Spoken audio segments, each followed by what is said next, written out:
하나님의 말씀 구약성경 다니엘서 1장 8절로 16절까지의 말씀입니다. 다니엘은 뜻을 정하여 왕의 진미와 그의 마시는 포도주로 자기를 더럽히지 않으리라 하고 자기를 더럽히지 않게 하기를 환관장에 구하니 하나님이 다니엘로 환관장에게 은혜와 공유를 얻게 하신지라. 환관장이 다니엘에게 이르되 내가 내 주 왕을 두려워하노라. 그가 너희 먹을 것과 너희 마실 것을 지정하였거늘 너희 얼굴이 초췌하여 동무 소녀들보다 못한 것을 걸어보시게 할 것이 무엇이냐. 그렇게 되면 너희 까닭에 내 머리가 왕 앞에서 위태하게 되리라 하니라. 환관장이 세워 다니엘과 하나님과 미사엘과 아사를 감독하게 한 자에게 다니엘이 말하되 청하오니 당신의 종들을 열흘 동안 시험하여 채식을 주어 먹게 하고 물을 주어 마시게 한 후에 당신 앞에서 우리 얼굴과 왕의 진미를 먹는 소녀들의 얼굴을 비교하여 보이되 보아서 보이는 대로 종들에게 처분하소서 하며 그가 그들의 말을 쫓아 열흘을 시험하더니 열흘 후에 그들의 얼굴이 더욱 아름답고 살이 더욱 윤택하여 왕의 진미를 먹는 모든 소녀보다 나아 보인지라. 이러므로 감독하는 자가 그들에게 분정된 진미와 마실 포도주를 제하고 채식을 주니라. 아멘. 뜻을 정한 사람이라는 말씀을 전하겠습니다. 다니엘이라는 이름의 뜻은 하나님은 나의 심판자라는 뜻입니다. 다니엘은 유대 왕족이지요. 여호와긴 3년에 느부갓네살에 의해 바벨론의 포로로 잡혀갑니다. 포로가 된 다니엘은 적국에서 도리어 그 나라를 통치하는 통치자로 4대 왕에 걸쳐서 총리로 헌신한 하나님의 사람입니다. 다니엘은 용기가 있는 사람이었습니다. 지금 포로로 잡혀가서 아주 어려운 위치에 있었지만 그는 그 모든 어려움에도 불구하고 믿음을 굽히지 아니하고 신앙의 절개를 지켜서 하나님께 영광을 드렸던 사람임을 알 수 있습니다. 여기 다니엘의 용기가 더 아름다운 이유는 호의를 거절하는 용기였기 때문에 그렇습니다. 사람이 반합과 억압을 받을 때 강해질 수 있습니다. 그러나 호의를 받고 좋은 대접을 받을 때는 약해지기가 쉬운데 바벨론은 다니엘을 포로로 잡아왔습니다. 포로는 그 당시에 노예지. 그런데 놀랍게도 느부갓네살 왕이 다니엘과 그 친구들을 그 나라의 지도자로 양성하는 과정에 뽑아서 왕의 진미를 먹고 왕의 식탁에 참여하는 엄청난 호의와 은혜를 베풀었습니다. 너무나 큰 은혜가 아닐 수 없습니다. 그런데 다니엘은 왕의 주는 진미와 포도주를 거절했다고 성경은 말씀합니다. 자, 이것은 왕의 호의를 거절하는 것이며 왕의 진노를 사는 것일 것입니다. 그것이 왕의 호의를 거절하는 것이 될지라도 다니엘은 단호히 거절하는 용기가 있었습니다. 다니엘이 왕의 호의를 거절하는 것은 신앙의 정절을 지키기 위해서인 거지요. 왕의 주는 산의 진미는 모두 우상 제물이었습니다. 우상에게 바쳐진 후에 그 음식을 신하들에게 나누어 주는 것이 고대 제국들의 일반적인 풍습이었습니다. 절대 권력과 왕의 호의를 정면으로 거절하는 다니엘의 신앙의 용기가 놀랍습니다. 그럼 그 신앙과 그 용기는 어디서 온 것입니까? 어떻게 이런 용기 있고 단호한 뜻을 세우는 사람이 될 수 있었습니까? 그것이 바로 1장 8절에 기록된 내용에서 찾을 수 있습니다. 다니엘이 뜻을 정하여 왕의 진미와 마시는 포도주를 거절했다. 다니엘은 뜻을 정했습니다.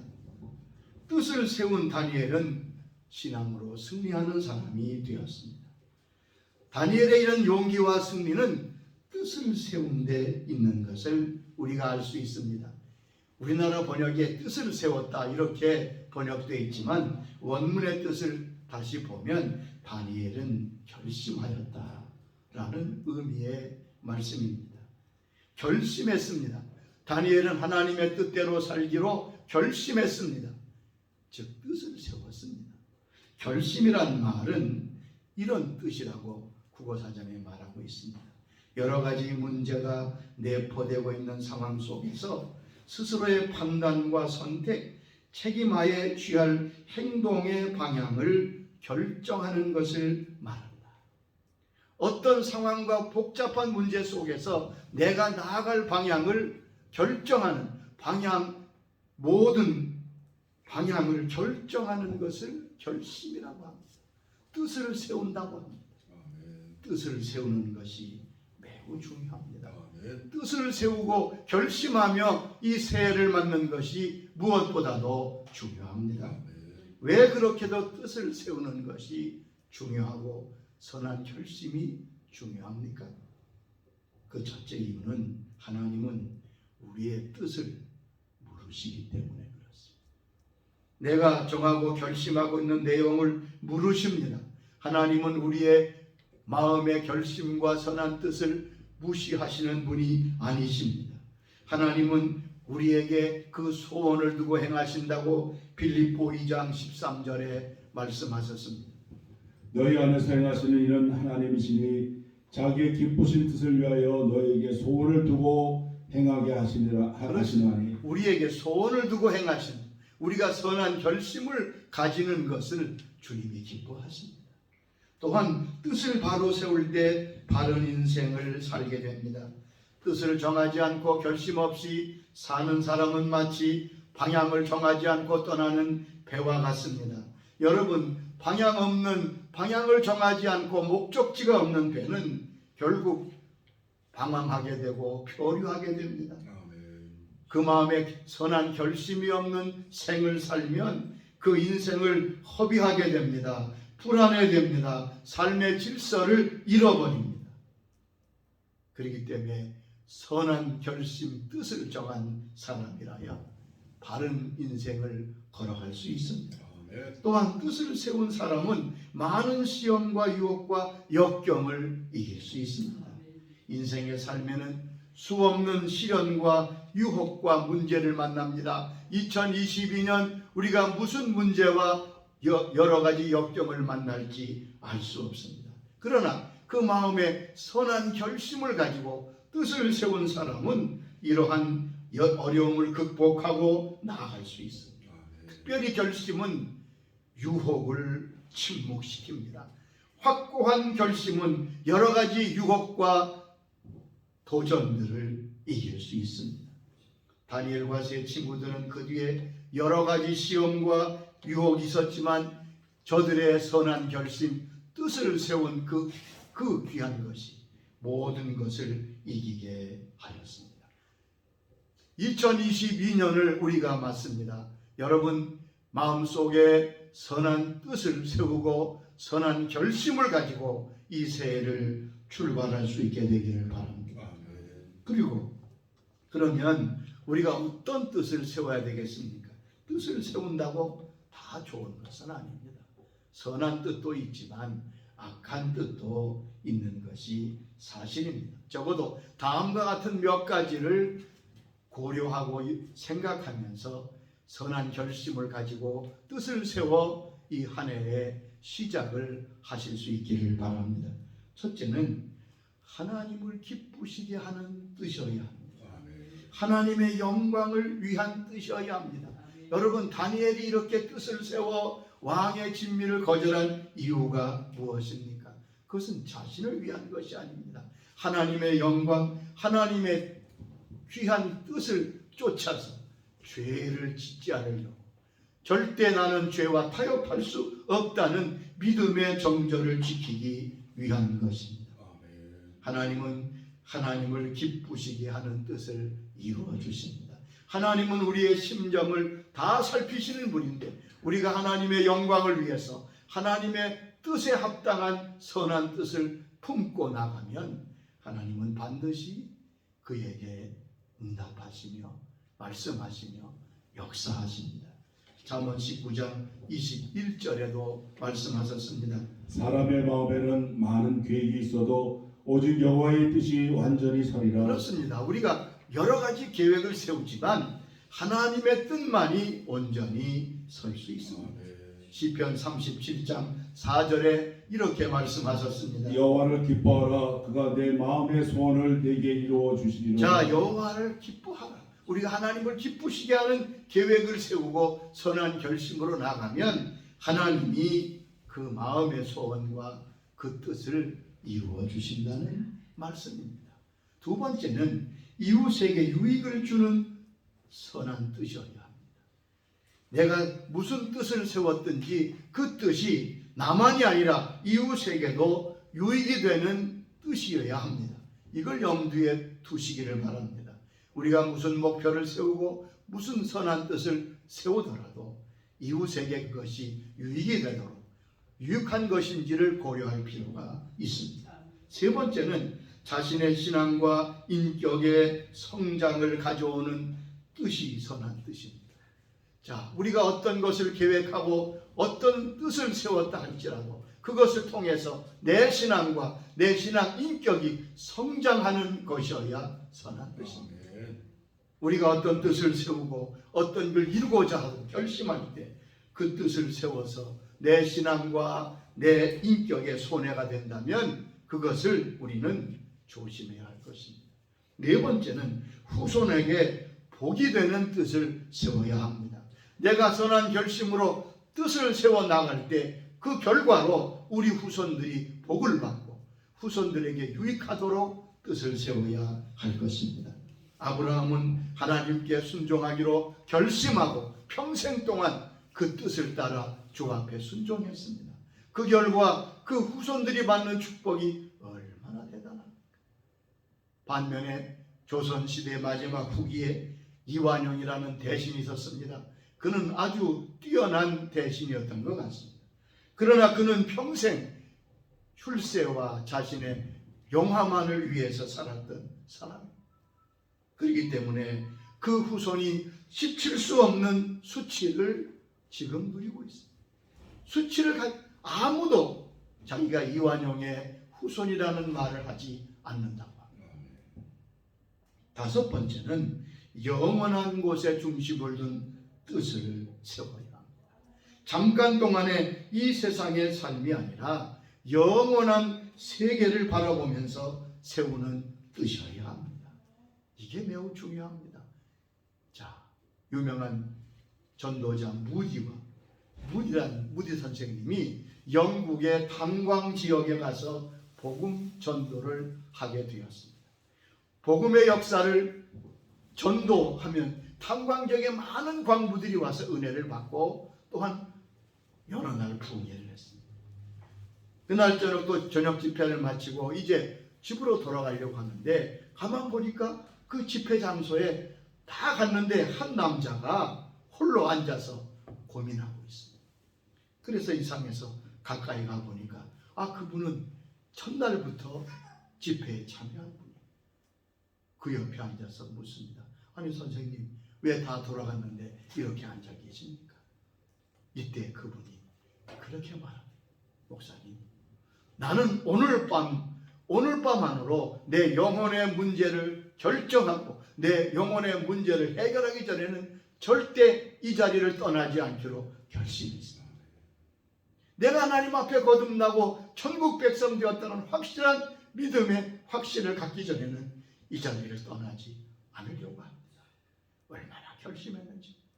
그래서 목사님이 그를 참 귀하게 여겨서 옆에서 말씀을 펴서 복음을 설명하며 그에게 그리스도를 영접하고 거듭나도록, 그래서 그날 적에 그는 거듭나고 하나님의 자녀가 되고 놀라운 하나님의 사람이 되었습니다.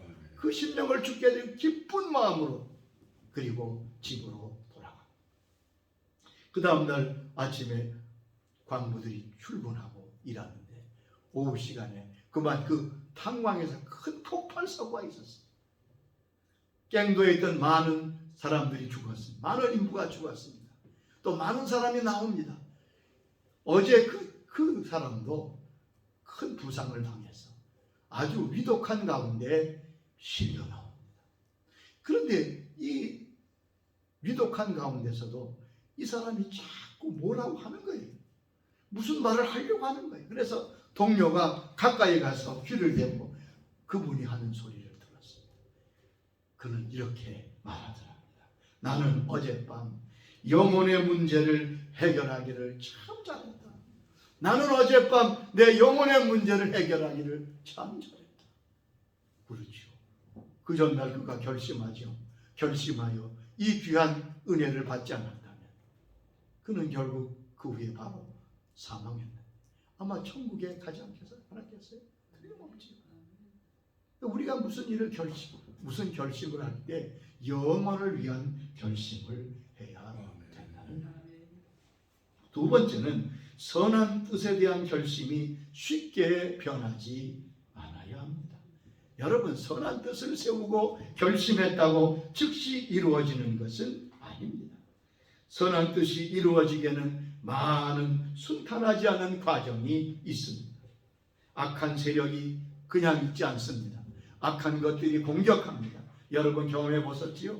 평상시 하지 않던 기도를 결심하거나 믿음 생활하기로 결심하면 어떻습니까? 그때부터 웬 그렇게 방해가 많은지, 웬 전화가 많고 찾아오는, 여러분 사단이 모든 방법을 동원하여 우리를 가로막습니다. 여러분, 다니엘은 여러 가지 시험과 역경이 있었습니다. 그러나 그 역경과 시험 중에서 굴하지 아니하고 끝내 승리했습니다. 잠언 24장 16절에 우리에게 이렇게 말씀하십니다. 대저의인은 7번 넘어질지라도 다시 일어나려니와 악인은 재앙으로 말미암아 엎드려지느니라. 이 말씀을 잘 보세요. 대저의인은 7번 넘어질지라도 다시 일어나려니. 의인은 넘어지지 않으나 그럼 그렇지 않아요. 그것도 한두 번이 아니라 7번이나 넘어진다는. 여러분, 넘어지는 것은 이상한 일이 아닙니다. 다 넘어집니다. 여기 의인은 하나님의 사람들을 말하잖아요. 하나님의 사람 다 안 넘어진 사람이 없습니다. 그러나 의인의 다른 점이 무엇입니까? 다시 일어난다. 혹시 우리가 선한 결심을 가지고 나가다가 실수하고 넘어질 때라도 다시 일어나시기를 바랍니다. 다시 하면 됩니다. 누가 그러더라고요.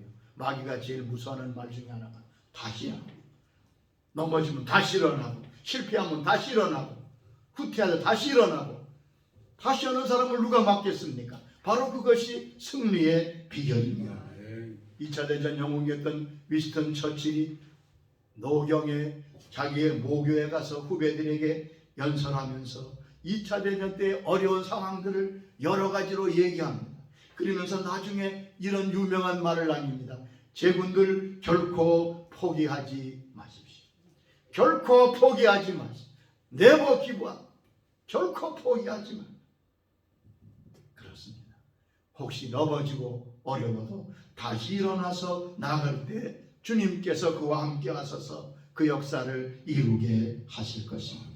이사야 26장 3절에 말씀하셨습니다. 주께서 심지가 견고한 자를 평강의 평강으로 지키시리니 이는 그가 주를 신뢰함이니이다. 아멘. 여기 보세요. 주를 신뢰하고 나갈 때 주께서 붙드신다. 다윗이 다니엘이 선한 결심을 끝까지 유지한 비결이 무엇이겠습니까? 다니엘이 유달리 의지가 강했나요? 유달리 그는 다른 사람보다 강력한 심장을 가지고 있었겠습니까? 아닙니다. 다니엘도 똑같이 우리와 같이 약한 인간입니다.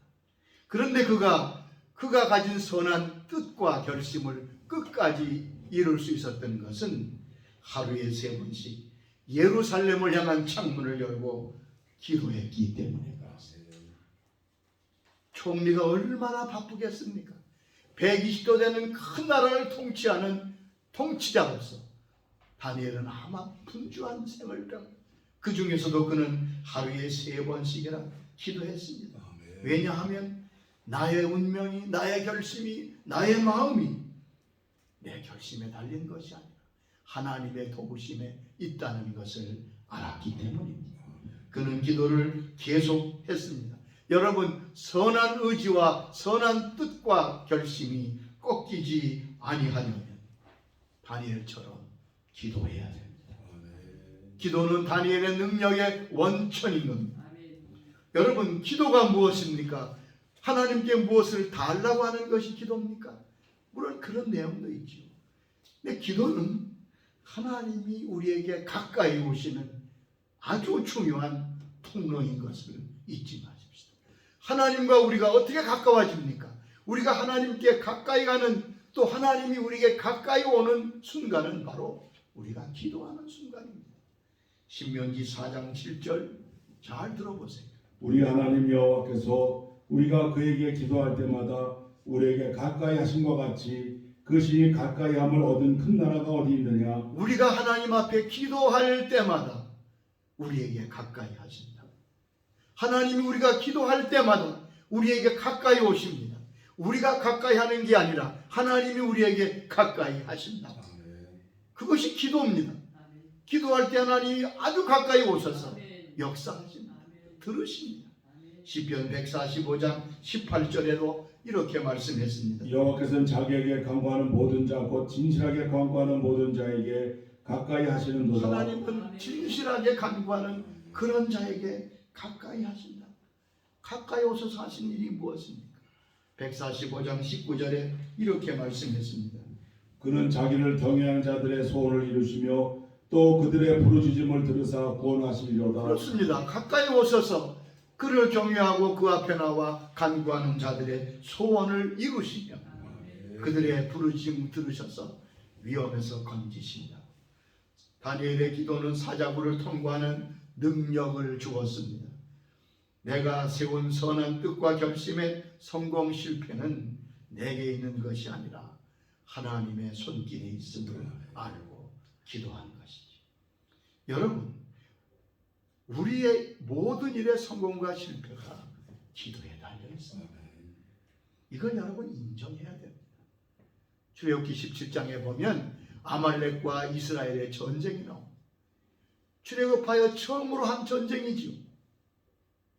그런데 여호수아가 군대를 이끌고 아말렉과 싸웁니다. 자, 그러면 전쟁의 승패는 어디에서 나야 맞습니까? 전쟁터에서 나는 거지요. 전쟁하는 그 자리에서 이기고 지는 성패가 결정되는 것이 상식 같은데 성경은 그렇게 말씀하지 않았습니다. 그 전투, 그 싸움의 그 전투의 결과가 이기고 지는 것이 다른 데에 있다고 말씀했습니다. 출애굽기 17장 11절에 이렇게 말씀했습니다. 모세가 손을 들면 이스라엘이 이기고 손을 내리면 아말렉을 이기더니. 또 보세요. 모세가 손을 들면 이스라엘이 이기고 손을 내리면 아말렉이 이겼다. 여호수아가 전쟁을 잘해서 이긴 게 아닙니다. 아말렉이 잘 싸워서 이스라엘이 진 게 아니에요. 여기 보면 모세가 손을 들어 기도하면 이스라엘이 이깁니다. 근데 손을 내리면 아말렉이 이겼다는 거예요. 그래서 이스라엘 백성들은 그것을 알고 모세의 손이 내려오지 않도록 아론과 훌이 그 팔을 저녁까지 해가 질도록 붙들어서 결국 대승을 거두게 되는 것입니다. 이 원리를 잊지 마시기 바랍니다. 아멘. 우리의 결심과 우리의 뜻과 우리를 향한 마음, 우리의 세운 모든 것이 이루어지려면 기도의 손을 내려서는 안 돼요. 기도의 손을 내려서는 안 돼요. 기도하면 이겼다고 하신 말씀 기억하실 수 있기를 바랍니다. 세 번째, 선한 뜻이 이루어지기 위해서 고난과 눈물의 대가가 지불돼야 함을 기억해야 합니다. 선한 뜻과 결심이 이루어지기 위해서는 수많은 눈물과 또한 노력의 대가가 있어야 합니다. 여러분, 추수는 좋은 것이지요. 열매가 얼마나 좋습니까? 그러나 그 열매와 그 아름다운 추수가 그냥 이루어지는 것이 아닙니다. 거기에는 씨를 뿌리고 김매는 수고가 있었기 때문에 시편 126편 5절 6절에 말씀했습니다. 눈물을 흘리며 씨를 뿌리는 자는 기쁨으로 거두리로다. 울며 씨를 뿌리러 나가는 자는 기쁨으로 그 곡식단을 가지고 돌아오리라. 누가 기쁨으로 곡식단을 가지고 온다고요? 울며 씨를 뿌리는 자입니다. 곡식단만 거두는 법은 없습니다. 땀과 눈물과 그러한 수고가 있을 때 비로소 추수의 기쁨을 이어갈 수 있는 것입니다. 우리 주님께서 우리를 위해 십자가를 지시는 것, 구원을 이루신 것이 아무 대가 없이 그냥 되어진 줄 압니까? 주님은 십자가를 지시기 위해 오셨지만 십자가를 지시기 위해 굳게 결심하셨다고 성경은 말씀하십니다. 누가복음 9장 51절에 말씀하십니다. 예수께서 승천하실 기약이 차감에 예루살렘을 향하여 올라가기로 굳게 결심하시고 예수님은 예루살렘을 향한 십자가를 지기로 올라가실 때 굳게 결심하셨다. 결심만 하셨습니까? 아니지요. 겟세마네 동산에서 땀방울이 핏방울처럼 주 앞에 간절히 기도하며 십자가를 준비하셨음을 알 수 있습니다. 사도 바울은 하나님의 사람, 그 당시에 이방 성도들에게 사도행전 14장 22절에 이렇게 권면하고 있습니다. 제자들의 마음을 굳게 하여 이 믿음에 머물러 있으라 권하고 또 우리가 하나님 나라에 들어가려면 많은 환난을 겪어야 할 것이라 하고 하나님 나라에 들어가려면 많은 환난을 겪어야 할 것입니다. 여러분 예수 믿어 천국에 가는 동안 많은 환난과 어려움이 있습니다. 이것이 바른 믿음입니다. 그것이 성경이 말씀하는 내용입니다. 그러나 그것을 이길 수 있습니다. 바울은 자기에게 주신 귀한 사명을 감당하기 위해서 단단한 결심과 각오를 했던 것을 밝히고 있습니다.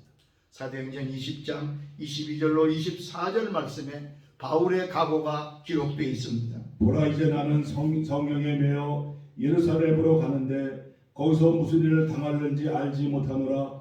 오직 성령이 각성에서 내게 증언하여 결박과 환난이 나를 기다린다 하시나 내가 달려갈 길과 주 예수께 받은 사명 곧 하나님의 은혜의 복음을 증언하는 일을 마치려 하면은 나의 생명조차 조금도 귀한 것으로 여기지 아니하더라. 그렇습니다. 바울은 놀라운 결심을 가지고 선한 결심을 가지고 죽음을 각오하고 그 사명을 감당했던 것을 알 수 있습니다.